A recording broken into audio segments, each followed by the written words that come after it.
Okay, we actually have quite a lot to get through in this video, so let's not bother with an overly long opening. You should all know why we're here anyway, so let me just say, welcome back to my Metal Gear Retrospective.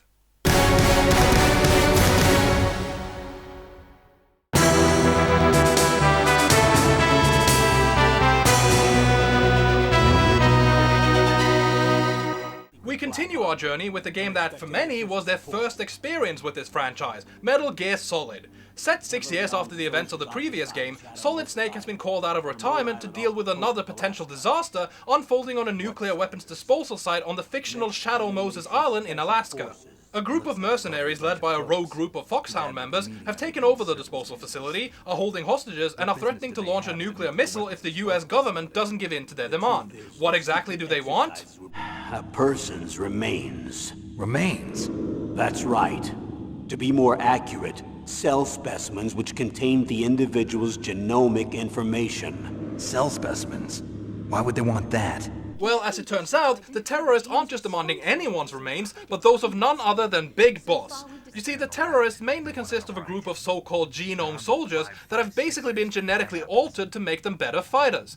As they know how to perform this procedure themselves, they could use Big Boss's cells to enhance their abilities even further. Before I forget though, I should probably point out one of the first additions this game brings to the table, namely the voiceovers. They're all pretty damn good for the most part, but there are some issues. For one thing, the deliveries do get relatively hammy at times, and even though David Hayter is brilliant as Snake, he might be a bit too Christian Bale as Batman-like. The terrorists are just continuing the work you started. Where were the other drugs going? While we're talking about the voices though, why don't we also take a look at some of the characters they belong to? First up, there's Colonel Roy Campbell, Snake's former commanding officer. Although he's actually retired, he's been brought back in order to convince Snake to participate in this mission, but he also has a slightly more personal reason for being involved. A person very dear to me is being held hostage. Who is it? My niece, Meryl. That's right, his own niece Meryl is one of the hostages, and we'll see more of her later. For now though, there's another woman to talk about, namely Dr. Naomi Hunter. She's an expert on gene therapy and the chief of Foxhound's medical staff. She's also responsible for providing Snake with his sneaking suit as well as a rather special injection.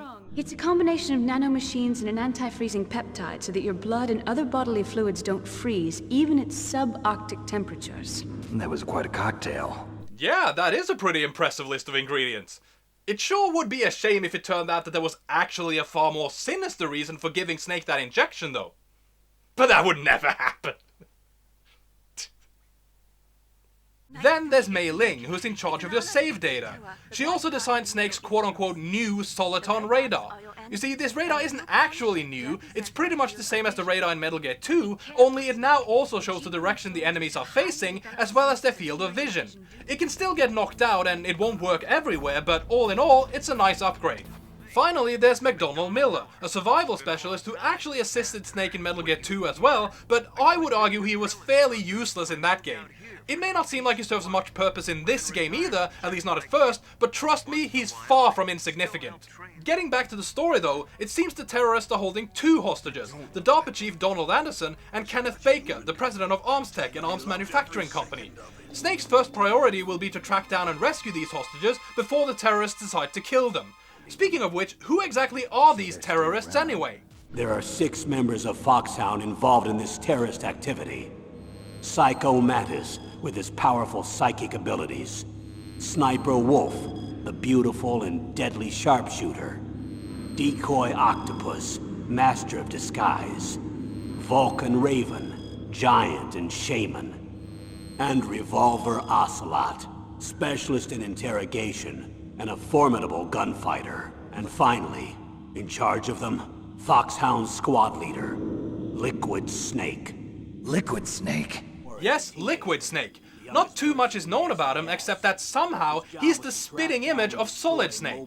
How is this even possible? You'll find out soon enough. For now though, Snake accepts the mission and heads off to Shadow Moses. Well, after making this rather strange decision. I need to borrow your scissors. What are you going to do? Don't worry, just gonna clean myself up a little. Huh? I don't want to be mistaken for the leader of the terrorists. Why the fuck not? Seriously, wouldn't that just make things a hell of a lot easier for you? What, do you also plan on taking guys out by giving them a severe cold? What a boob. Before we move on, let me just mention the new weapon and equipment menus as well. Unlike the previous games' menu screens, you here have these very convenient pop-up menus. By pressing and holding down the R2 or L2 buttons, you can bring up these windows where you can easily scroll through and select whatever you need, whenever you need it. So anyway, Snake, as mentioned, starts his mission by finding the DARPA chief. He confirms that the terrorists do indeed have the ability to launch a nuclear device, as Shadow Moses is actually hiding a pretty big but fairly obvious secret. A nuclear-equipped walking battle tank. Metal Gear. It can't be. That's right, there's a new Metal Gear being developed here, and I have to say, it's probably the most badass, most iconic Metal Gear this series has ever had. Seriously, just look at this thing, it's freaking amazing. Okay, so it does have one rather massive flaw, but we'll discuss that later. For now, Snake is told that although the terrorists have control of the new Metal Gear, codenamed Rex, they still need the PAL or detonation codes in order to arm it. The Chief knows one of them, and President Baker knows the other. Unfortunately, the terrorists managed to extract the Chief's password from him, and I mean that quite literally. Psycho Mantis can read people's minds. You can't resist. Psycho Mantis. One of the members of Foxhound. He has psychic powers. This is bad. Yup, it seems it's only a matter of time before the terrorists get their hands on the other code as well. Luckily, there is a way to cancel the launch if that should happen, namely the card keys. Apparently, all Snake needs to do is insert these keys in the right place, and Rex will be unable to launch. There should be 3 keys, and according to the Chief, Baker should have them. Before Snake has a chance to get the Chief to safety though, he suddenly has some sort of heart attack or something and falls down dead. Snake is then ambushed by a female soldier disguised as the enemy who, after an initial standoff and a shootout with a group of enemy guards, runs off leaving Snake with only an image of her arse, which actually isn't just fan service. You'll see what I'm talking about a bit later, but first, Snake makes his way to where Baker is held and finds him strung up to a column connected to a bunch of C4. Before he can free him though, Snake is confronted by Revolver Ocelot, one of the Foxhound members. After he and Snake duke it out in a gunfight, someone else suddenly joins the party as well. What? My hand!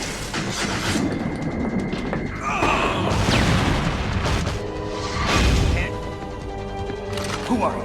I like you. I have no name.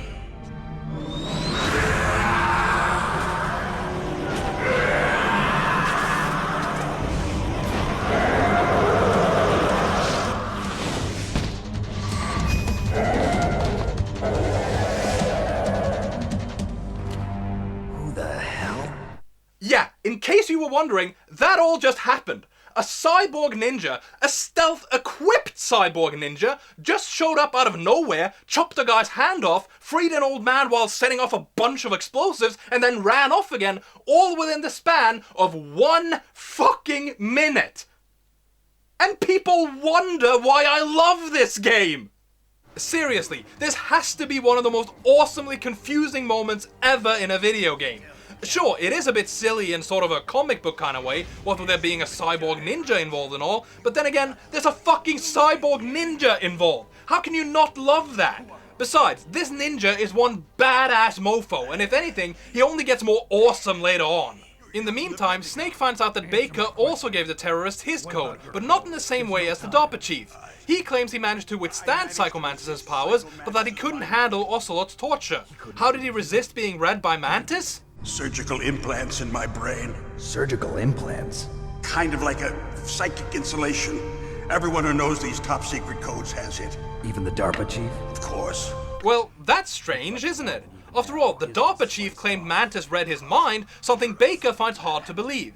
He finds it even harder to believe that the chief died from a heart attack, but he does provide Snake with some helpful information nonetheless. Apparently, he no longer has the override keys the chief mentioned, but he did manage to give them to a certain female soldier Snake already ran into. And yes, this soldier is Campbell's niece Meryl. Snake decides to get in contact with her, but unfortunately, Baker forgot her codec frequency. He does, however, know where Snake can find it. Oh, that's right. It should be on the back of the CD case. That's right, you actually had to look at the back of the game's CD case in order to find Meryl's frequency.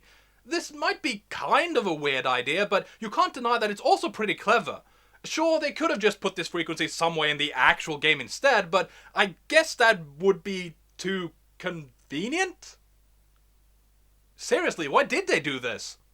Anyway, Baker also tells Snake to find Dr. Hal Emerich, the engineer who created Metal Gear Rex, as he should know how to destroy it should that become necessary. After Snake is told all of this though, this suddenly happens. Those Pentagon bastards! They're just using you for...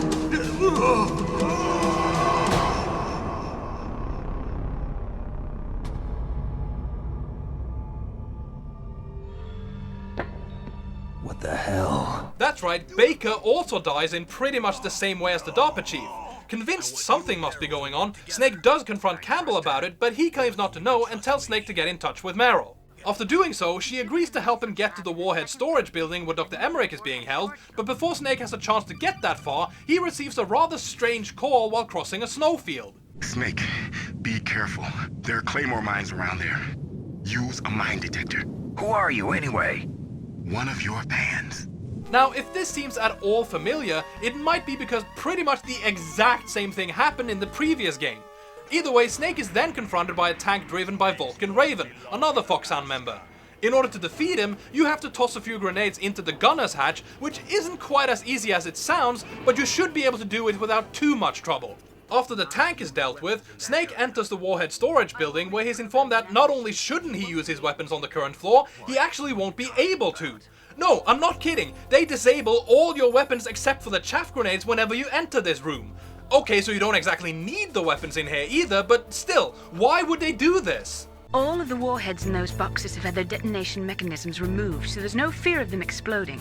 But if the warheads are broken, they might leak plutonium, and that would be a serious problem.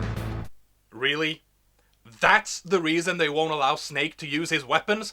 Yeah, here's an idea. How about you trust the highly skilled and experienced soldier not to be dumb enough to fire his weapons at a bunch of nuclear fucking missiles? Seriously, if you really think he's that big of an idiot, then why the hell did you send him on this mission in the first place? Anyway, after making it to the second floor basement, Snake has to use a remote-controlled missile to blow up a nearby switchboard in order to disable an electrified floor. He then makes his way through a gas-filled room and stumbles upon a pretty gruesome scene. It looks like they were cut by some type of blade. Indeed it does, Snake, and it turns out that the cyborg ninja from earlier is the one behind it, as we see him entering the lab where Dr. Emerich is supposed to be. Fearing for the doctor's safety, Snake follows the ninja and finds him scaring the piss out of Emerich. Literally. I've been waiting for you, Snake. Who are you? Neither enemy nor friend. A fight to the death with you. Only in that can my soul find respite. Snake and the ninja then face off in a fight that can actually take a few different forms. For example, you can use chaff grenades to immobilize the ninja, making it easy to line up a few shots, or you can just take him on with your fists. When the ninja eventually goes down, he reveals a shocking truth about his identity before having some sort of seizure and disappearing again. Gray Fox. Colonel, that ninja is Gray Fox. No doubt about it. Ridiculous. You of all people should know he died in Zanzibar. No. He should have died, but he didn't. They were using a soldier for their gene therapy experiments. Apparently, for their test subject, they decided to use the body of a soldier who was recovered after the fall of Zanzibar. And that was Gray Fox. But he was already dead. Yes, but they revived him. They fitted him with a prototype exoskeleton and kept him drugged for 4 years while they experimented on him like a plaything. As shocking as this is though, it will have to be dealt with later as Snake turns his attention back to Dr. Emerich, or Otacon as he prefers to be called. He tells Snake that Rex should be located in an underground maintenance base to the north. After then contacting Meryl to ask her to keep an eye on Otacon, she's spotted by the enemy and gets cut off, but luckily Otacon knows how to find her. She was wearing the same green uniform as the terrorists. A disguise? She had such a cute way of walking. She kind of wiggles her behind. You were really looking. Well, she's got a very cute behind. Way of walking, huh? See? I told you there was more to that ass than you might think. Well, not in the sense that it's actually bigger than you think or anything. I just mean it carries a slightly heavier weight than... No. I mean, it has a slightly bigger impact on... No. I just mean it's more substantial than... You know what? Fuck it, I'm a perv. Otacon also mentions that Snake will need to get in touch with Meryl in the only place they can be sure she'll be alone, namely the women's bathroom. This is, again, pretty much the exact same kind of thing you had to do in the previous game, albeit without the need to go checking out people's butts. In other words, it's a slight improvement. Anyway, after finding and meeting up with Meryl, she gives Snake the override card key she got from Baker, and yes, she only has one, even though there's supposed to be three. They decide to figure out where the other two are as they go, and Meryl convinces Snake to take her with him.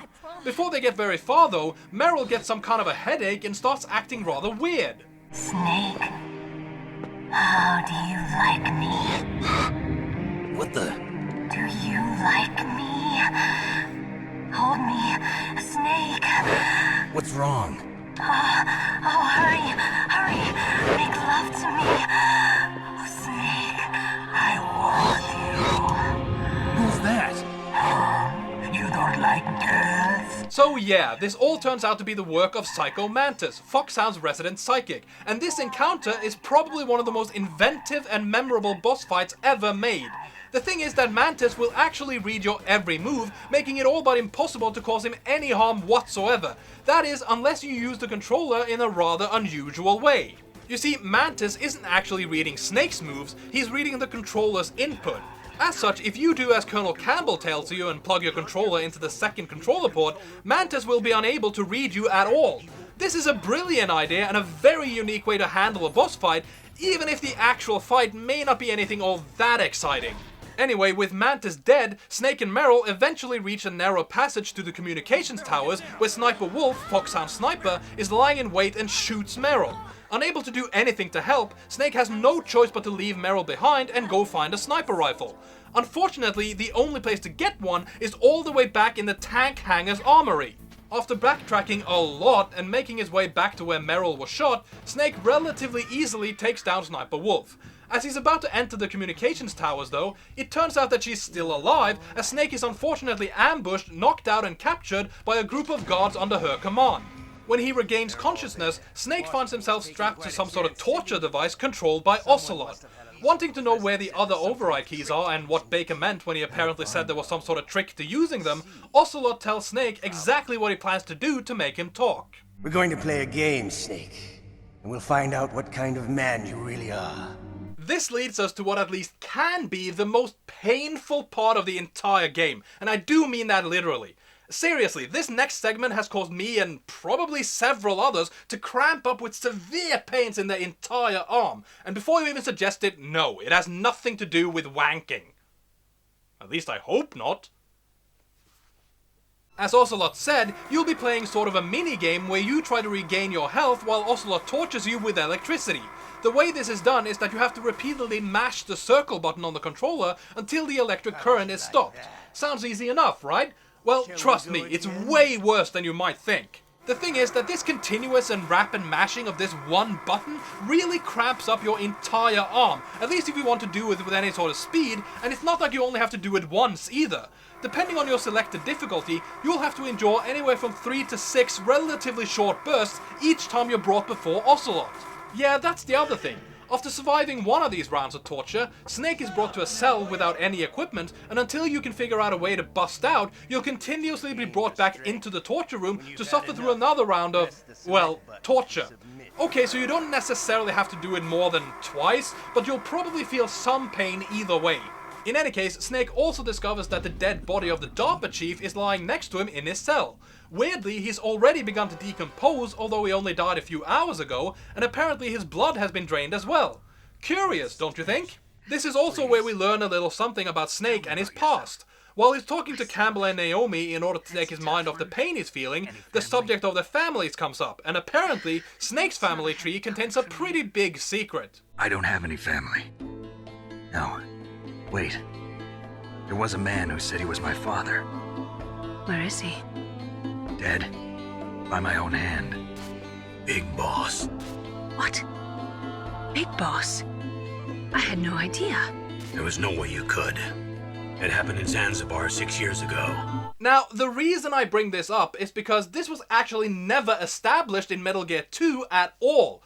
As such, there's a bit of confusion as to when Big Boss was supposed to have told Snake all of this, so let's just clear that up right now.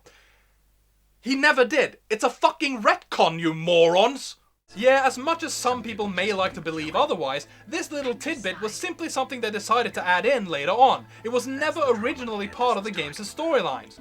I for one have absolutely no problem with this, as I think you should allow for a bit of retconning in any franchise, and besides, it's not like this really negates any previously established information anyway. Let's just get back to Snake for now though, as he's still locked up in his cell.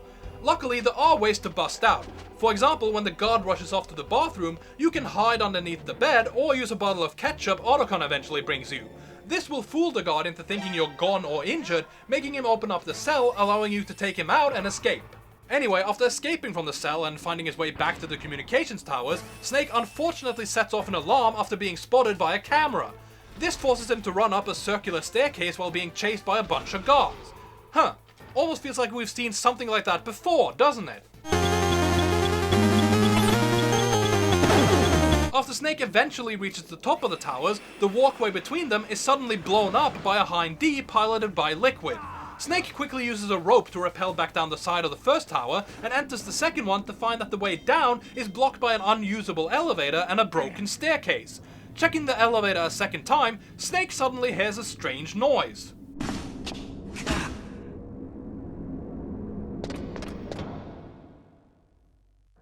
Don't shoot! It's me, don't shoot!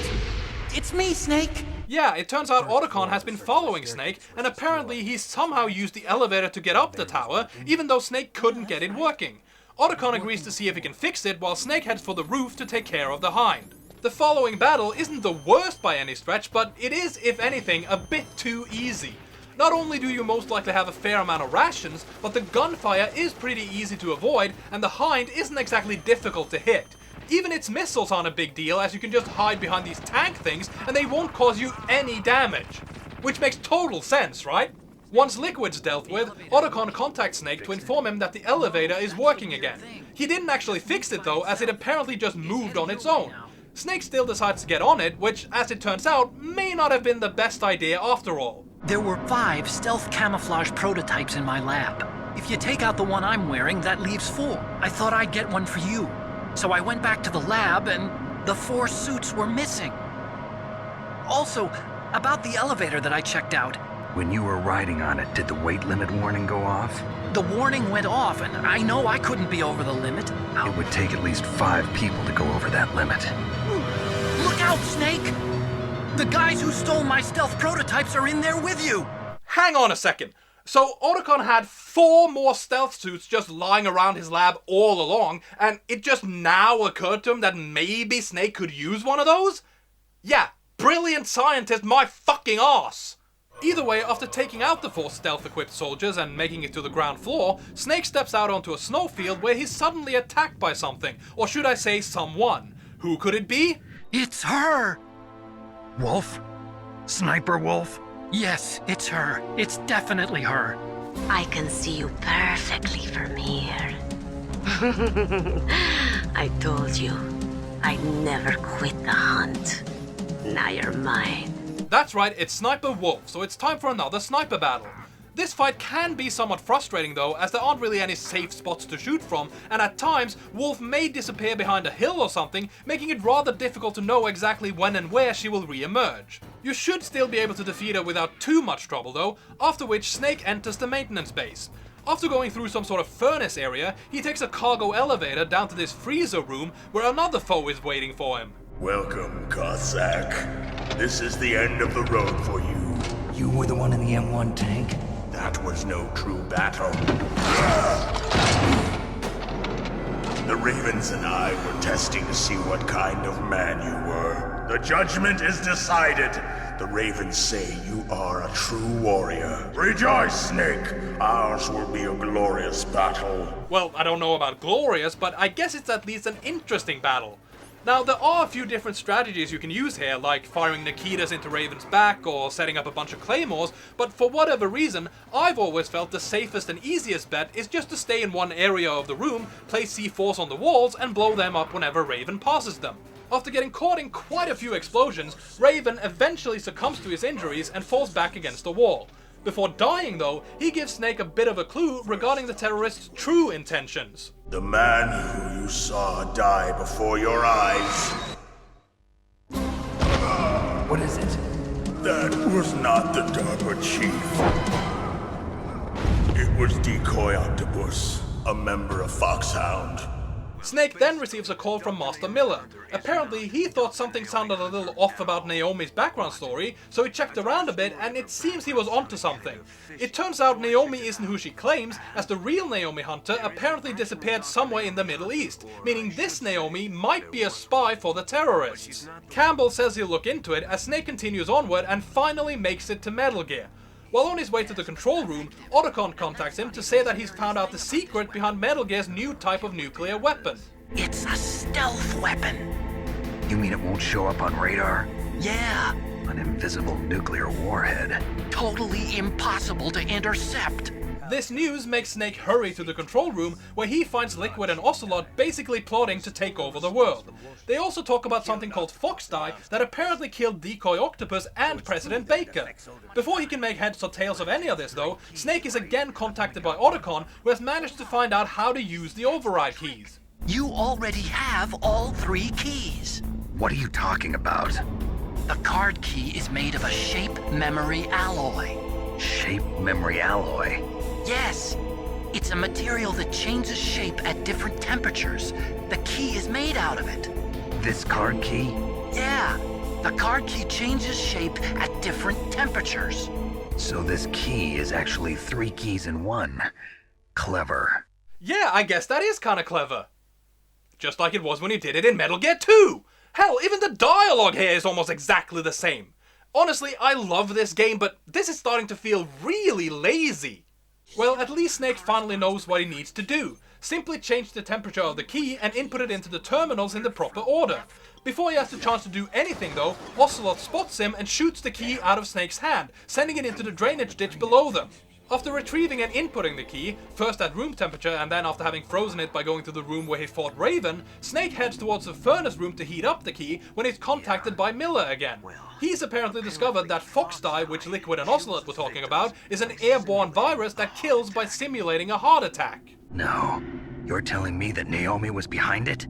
Snake, try to remember. Did Naomi give you some kind of injection? The nanomachines. Yeah, I guess it was a bit of a dumb move on your part to allow Naomi to inject her with a shot that, for all you knew, contained pretty much anything, huh, Snake? As it turns out though, Campbell has already placed Naomi under arrest and is currently interrogating her, as she was found sending coded messages towards Shadow Moses. While he's heading back to the control room though, Snake is contacted by Naomi herself. She confirms that what she's accused of is true, but that turns out not to be the biggest shock she has on offer. I was alone for so long, until I met my big brother. And him. Your big brother? Yes. Frank Yeager. What? Frank Yeager.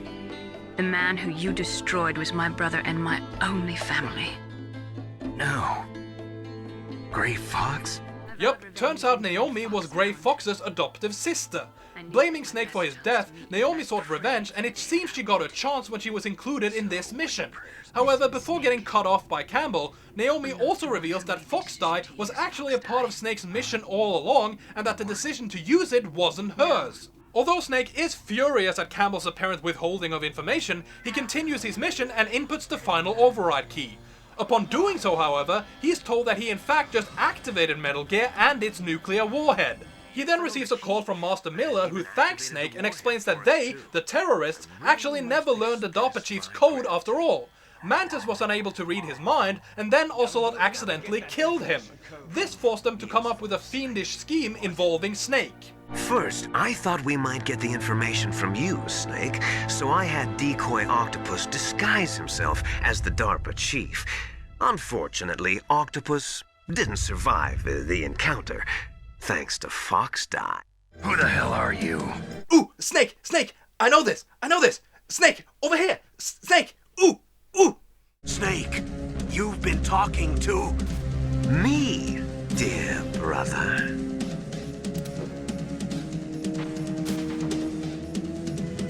Liquid. Huh. Good thing he didn't call on me. I was gonna say Max Sterling.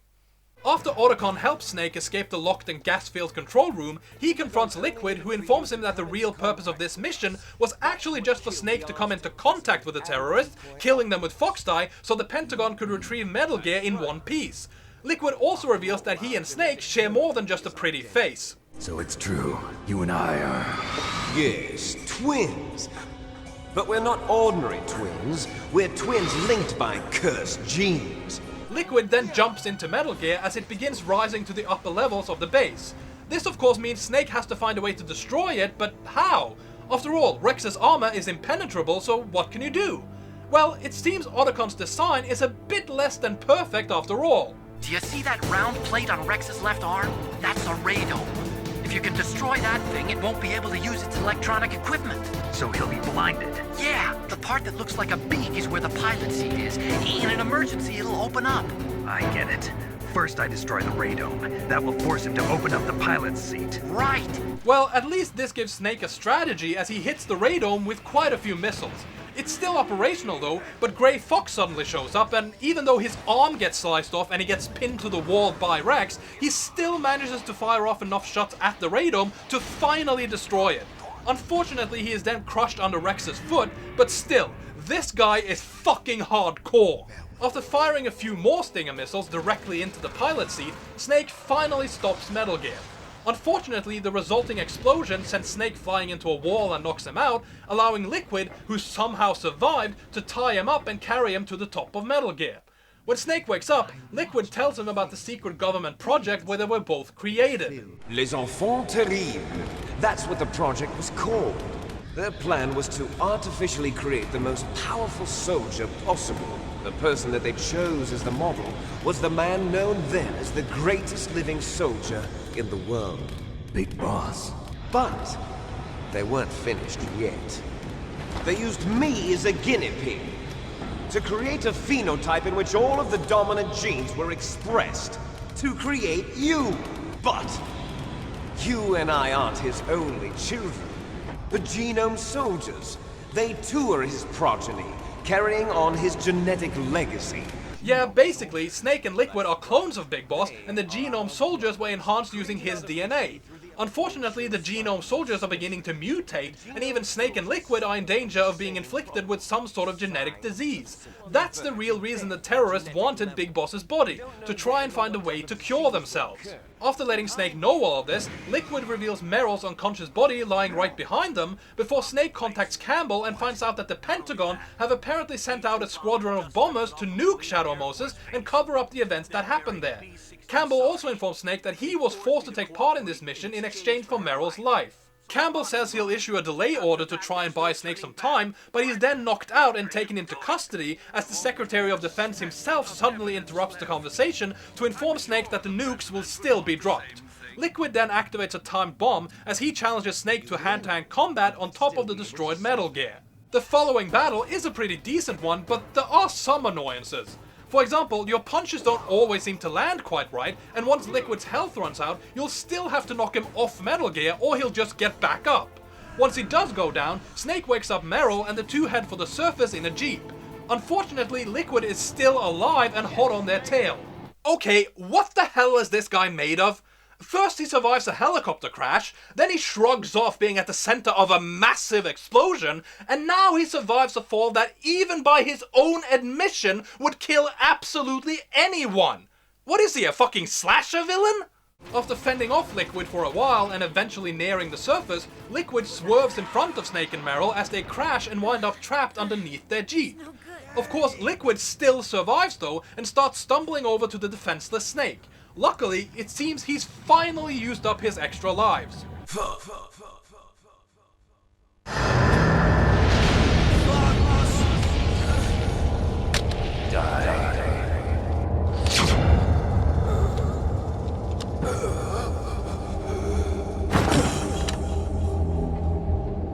It also appears Campbell managed to call off the air raid as he contacts Snake and tells him that there's a snowmobile hidden in a nearby cave that he can use to get out of there. The game then ends with Snake and Meryl riding off into the sunset. This game is such a masterpiece. Sure, it can get rather silly and nonsensical at times, but the gameplay is fantastic, the characters are awesome, the music is spectacular, and the setting and storyline are absolutely brilliant. That said, it does borrow rather heavily from the preceding games, which does make it feel a teeny bit like a rehash, but I still absolutely love it. All things considered, this is definitely the best game of the series so far, and it obviously spawned several sequels, but it also spawned a few spin-offs and adaptations, the first of which was an expansion that I really don't think anyone actually wanted. You see, Metal Gear Solid not only had the main game, it also had the so-called VR training mode. This was pretty much a bunch of training missions where you had to sneak around or kill a set number of guards and reach the goal within a certain time limit. Nothing too thrilling, but an okay addition for those looking for a little extra challenge, I guess. That said, I sincerely don't think anyone found these missions to be so enjoyable or exciting that they demanded more of them, but that's what Konami decided we needed, at least in the West. You see, in Japan, Konami also released an expanded version of Metal Gear Solid called Metal Gear Solid Integral, a version that was only released outside of Japan as a PC port. This expanded version included several changes to the game, including a new difficulty setting, an alternate first-person mode, and most importantly for our purposes, a third disc containing a huge amount of new VR missions. Unfortunately, the Western PlayStation market only ever received this third VR disc as opposed to the full expanded version of the game. Because that's exactly what all the Western fans were begging for, right? They wouldn't be at all interested in any of those actually interesting additions you made to the main game. No. The VR missions, that's the only thing they want. In Bizarro World. Yeah, I just don't get what Konami were thinking here. Why not just release the entire integral package for everyone? What sort of harm could that possibly do? No, instead we only get the so-called VR or special missions. Seriously? You can't even make the game sound a little interesting? Special missions just make it sound like it was designed for challenged people. In any case, there's not really all that much to say about this one. It's just a collection of these VR missions. Okay, so they've expanded on the original ones and included a few new modes and all, but it's still just a bunch of training missions. Fine, there are a few modes and missions that are actually kind of interesting, but unfortunately, you have to do all the shit ones first. No, I'm not kidding. That's how they decided to make this work. In order to unlock the more interesting parts of the game, you have to suffer through boring mission after tedious sludge for hours and hours and hours. Okay, so I'm being a bit harsh, but it honestly takes way too long to unlock and experience the few missions that might make this game somewhat tolerable. It's not like there's even much of a reason to do any of these missions to begin with. I mean, there's no story, there aren't really any unlockables other than more missions, and the high scores are completely pointless. The only thing that is supposed to be a real incentive is that you get to take photos of Naomi or Mei Ling from closer positions the more missions you complete. Yep, the only reason to do any of this is basically so you get to be a creepy weirdo that takes pictures of virtual women with a telescopic lens. And they're not even that sexy! Seriously, not to be too pervy or anything, but if you're going to make this sort of thing the only reward, why not at least go all the way with it and have these women pose in a seductive way or something? I mean, Naomi's just sitting behind a fucking desk. How the hell is that at all titillating? Like I said though, there are thankfully a few modes and missions that are a little fun. In fact, I will admit to actually having quite a bit of fun going through the so-called mystery levels, where you're not trying to kill all the guards or destroy a set number of targets or whatever, you're trying to solve various, well, mysteries. It's a pretty clever idea, and it's really kind of fun to do as well. Unfortunately, for every mystery mission, there's like 100 weapon or sneaking type missions, all of which have pretty much the exact same feel. All you do is destroy targets, sneak around guards, and or a bit of both. Yeah, they change up the quantity of the enemies and the methods to deal with them and such, but it just doesn't feel varied enough. It just becomes way too boring. The only way I could possibly recommend this game is if you were obsessed with the original few VR missions and just wanted way more of them. If, however, you wanted more story, more fun gameplay, or interesting new ideas, you're better off looking elsewhere. Yeah, you can find some enjoyment here, maybe, but not enough to make it a worthwhile purchase. Now, expansions are one thing, but what if you wanted to experience the original game, but you were mostly in it for the story? What if you didn't really care all that much about all that silly gameplay business? Then clearly you've chosen the wrong fucking hobby, you moron, but nevertheless, Konami has you covered. Sort of. Yeah, for those of you who may be intrigued by the story of Metal Gear Solid, but who don't want to bother playing it or look up a Let's Play or something, and who also happen to own a PSP, there's a rather novel solution. A digital graphic novel solution, that is. Yeah, that sucked. Forget I said that. It is true though, in 2006 Konami released Metal Gear Solid digital graphic novel for the PlayStation Portable, which is pretty much exactly what it says on the box, a digital graphic novel adaptation of the game with the same name. It's based on an actual comic adaptation by Ashley Wood, but this version features sound effects, music, and animated panels. I guess this is a decent enough idea, but if I'm honest, I don't quite get it either. I mean, if you have a PSP, you're most likely a gamer, and as such, I would assume you'd prefer to just play the actual game this is based on. If you're not really a gamer, you may still get the actual comic, but would you really get something like this, let alone a PSP, in order to play it? I just don't get who this is for. That said, it does at least look pretty good. Ashley Wood's drawings are very well done, and the animations, music, and sound effects they've added aren't bad either. They have made a few minor changes to the storyline, but it's nothing that really ruins anything or makes it vastly different either. Like me though, you may still be wondering if there's really any purpose in putting this on the PSP, and the answer is, not really. Oh, there is this weird memory building thing tacked onto it, but apart from offering up a few more details about the various characters, their relationships and such, there doesn't seem to be much purpose behind it. This isn't actually the only version of this non-game either. In 2008, a fully voiced, non-interactive version was included on the Japan-exclusive DVD release of Metal Gear Solid 2 Bond Desine, a similar adaptation of the sequel Sons of Liberty. Both of these versions were fully voiced, and they will later be included in the so-called Legacy Collection on the PS3. If you desperately need a comic-style video adaptation of Metal Gear Solid, I would try to find the Legacy Collection versions, as those seem the most worthwhile. The original PSP version isn't horrible, no, but I just don't see the point in it at all. Mind you, as pointless as this game may or may not be, it's nowhere near as bad or insulting as the completely unnecessary and ridiculously overrated remake for the Nintendo Gamecube called The Twin Snakes. Fuck, I hate this game. No, I'm serious. I absolutely despise this turd. Even the fucking concept here is insulting. Surely, the whole purpose of a remake is to improve upon a game that had a good concept but was severely flawed or has become really outdated or something, right? Well, Metal Gear Solid was none of those things, you arse-wearing bags of shit! Oh, okay, so I guess there might be a few things in this version that are a little bit better than in the original, but fuck it if I know what they are. Honestly, they pretty much fucked up almost every single thing they could in this supposedly improved version. It's really quite remarkable. Fine, this is ultimately pretty much the same game with the same story, characters, and locations. It even has most of the same voice actors, but for some reason, they decided to slightly rewrite and re-record all of the dialogue. Yeah, I know, the original voiceovers didn't have the best quality or bit rates or whatever, but they were at least miles above the performances and quality of this crap. Now, there are about 1 billion lines I could use to prove my point here, but why don't I just show you the moment that, in my opinion, just sums up the voice acting quality in this game. Now, I'll admit, this is a fairly unimportant and minor line and character, but it's a prime example of how they could not give less of a fuck when they recorded this. You see, there's this scene where Snake and the DARPA chief are talking when a guard outside their cell hears the noise and wants it to stop. In the original, it went like this. Hey! Shut up in there, will ya? And this is how the Twin Snakes feels it should have been done. Hey! Shut up in there, will ya? I mean, come on, guy. If you don't calm down, I don't think I can give you any ice cream later. Oh, what am I saying? I could never take that away from you. I mean, that'd just be cruel. Again, this might not be the most important scene in the world or anything, but this is really the level of attention anyone could be bothered to give their performances here. I have no idea how this is possible since, as mentioned, most of the characters have the same actors, but they just sound either bored, emotionless, or just downright terrible. What the hell happened? The music and sound effects aren't that much better either.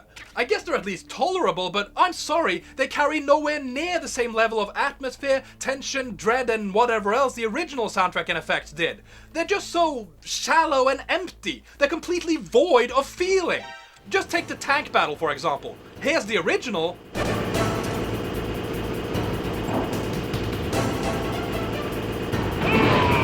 And here's Twin Snakes.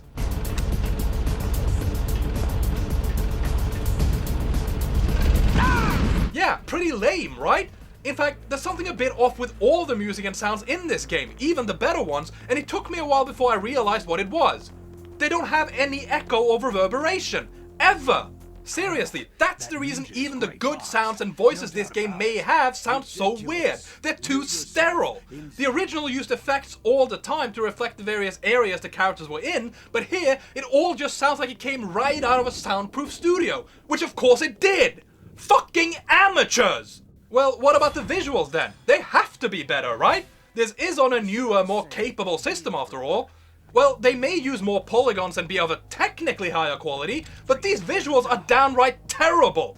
Seriously, what the hell did they do to this game? I mean, look at Otacon. Just look at what they did to poor Otacon. What the hell is up with his face? It's all smooshed in and stretched to shit. He looks like some sort of weird mix between a horse and a chipmunk or something. He's just freaky. On top of all of that, they also make the characters move and act as if they're possessed or something.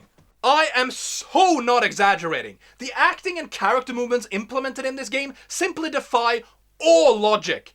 Honestly, just take a look at this mess and just try to explain to me how it makes any fucking sense. I guarantee that you won't be able to do it. So Snake has just rescued President Baker, and if you recall, he's told to contact Meryl. Baker has forgotten her frequency though, which is annoying, but definitely understandable all things considered. As such, Snake originally reacted in a somewhat reasonable way. Damn! Yeah, that's all you need, right? Well, not according to this game. Damn! I can't... Do you... I mean... What the hell can I even say to something like that? I mean, what the fuck just happened?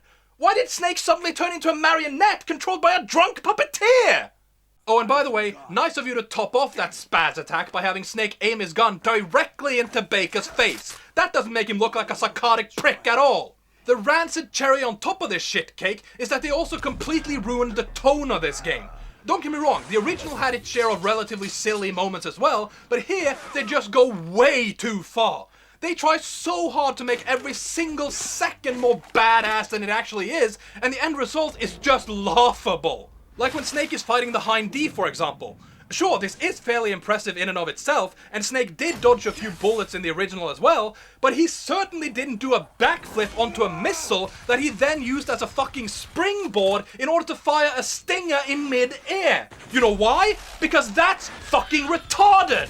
All of this said, I know what some of you might be saying to yourselves right now. I haven't really looked at the actual gameplay yet. Sure, the other aspects of this game may be utter crap, but great gameplay can make up for quite a lot.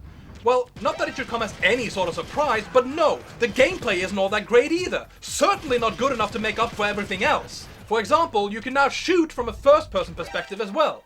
Great in theory, but again, this just makes certain things too easy.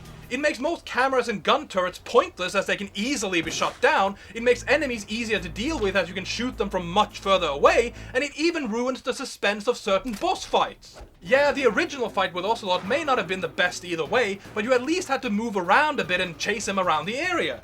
Here you can just stand in one place and keep firing at him in first person. Not quite as enjoyable, is it? The worst addition for me though has to be the dog tag system. This is something that was a pretty big part of the sequel, Sons of Liberty, and I actually really enjoyed it there. It was a great way to add a little extra challenge and a good way to handle unlockables. In addition, it was a decent incentive to play through all the various difficulty settings. Of course, they couldn't be bothered to do any of that with the system in this game. Unlike in Sons of Liberty, it actually serves no purpose here. No really, there's no point in going to the trouble of holding up the guards and collecting their dog tags, as it doesn't do jack. Nothing is unlocked, there are no extra scenes, nothing, it's just busy work for the sake of busy work. What kind of soiled toilet seats made this game anyway? Why even include this mechanic if you're not going to do anything with it? Seriously, this is one of the most obvious attempts to try and artificially lengthen a game I think I've ever seen. It's fucking sad. All in all, this game is just an insult. It turns one of the best games ever made into a fucking joke. I know a lot of people claim to love this game. Hell, I've even heard some people claim that it's actually better than the original, but that is simply insane. I have no idea how anyone could look at these two games and even think something that ludicrous because it's so obviously wrong. The visuals are weird and fugly, the soundtrack is dull and uninspired, the animations are nonsensical and over the top to the point of absurdity, and the gameplay is passable at best. This game should never have been made. There was absolutely no need. The original was more than good enough and certainly did not need to be remade, especially not if this was the best they could do. I guess maybe if you only have a GameCube and can't afford or don't have the ability to get a PS1, 2 or 3, this game can be an alternative to the original, but no, actually it can't. In all honesty, considering the prices this game tends to go for nowadays, you're way better off just getting the original, even if you have to get a console as well. Honestly, this game is just worthless. Luckily, they did eventually decide to stop with all these useless adaptations and instead make some actual sequels, starting with a couple of PS2 games. The first one tried to improve on its predecessor's formula, and the second one drastically changed it.